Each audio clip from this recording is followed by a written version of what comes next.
SIR নিয়ে জাতীয় কংগ্রেস পার্টির পথসভা মুর্শিদাবাদের ফারাক্কায়।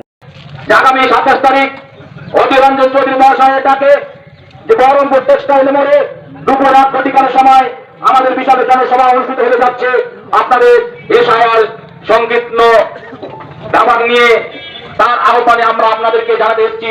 আপনাদেরকে আমরা আহ্বান করছি যে আপনারা আগামী 27 তারিখ দলে দলে যোগদান করে আমাদের জনসভাকে সাফল্যমণ্ডিত করে তুলবেন। আমাদের অনেক বক্তা অনেক ভাবে বলবে, আমি শুধুমাত্র যেহেতু এসআইআর নিয়ে আমাদের জনসভা, আমি শুধুমাত্র আপনাদেরকে এসআইআর নিয়ে আলোচনা করছি।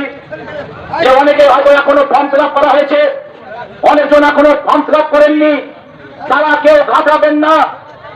যারা ফর্ম এখনো ফিল আপ করেননি তাড়াহুড়া করবেন না, বাড়িতে বসে সুষ্ঠুভাবে আপনারা এক এক করে, যারা আমি বিশেষ করে অনুরোধ করবো, যিনারা শিক্ষিত ছেলে হয়তো আমাদের মাঝে এখানে এসেছেন, তাদেরকে এখন মানুষের পাশে দাঁড়ানোর সময় এসেছে।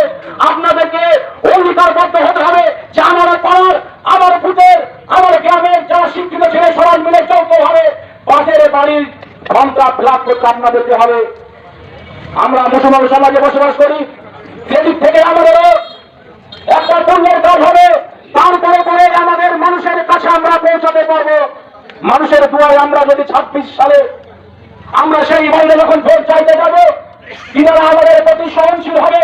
আর যদি আজকের দিনে মানুষের জন্য আমরা কাজ না করি, তাহলে 26 সালে গিয়ে সেই মানুষ আপনাদেরকে প্রশ্ন করবেন যে আমাদের বিপদে আপনারা আসেননি, আমরা আপনাদের পাশে নেই।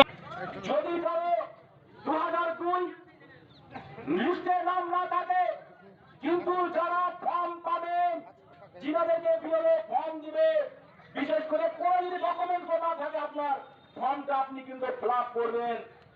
ফর্ম যদি আপনি ফিল আপ না করেন তাহলে আপনার আর কোনো করণীয় থাকবে না। কিন্তু যদি আপনি ফর্মটা ফিল আপ করেন তাহলে একের পর এক দপ্তর আমরা যেতে পারবো আপনাকে নিয়ে। আর যদি ফর্ম ফিল আপ না করেন তাহলে আমরা আর প্রথম ধাপেই যেতে পারবো না, প্রথম ধাপে আমরা পড়ে যাব। সবাই ফর্ম ফিল আপ করবেন বড় হাতের ইংরেজি অক্ষর দিয়ে।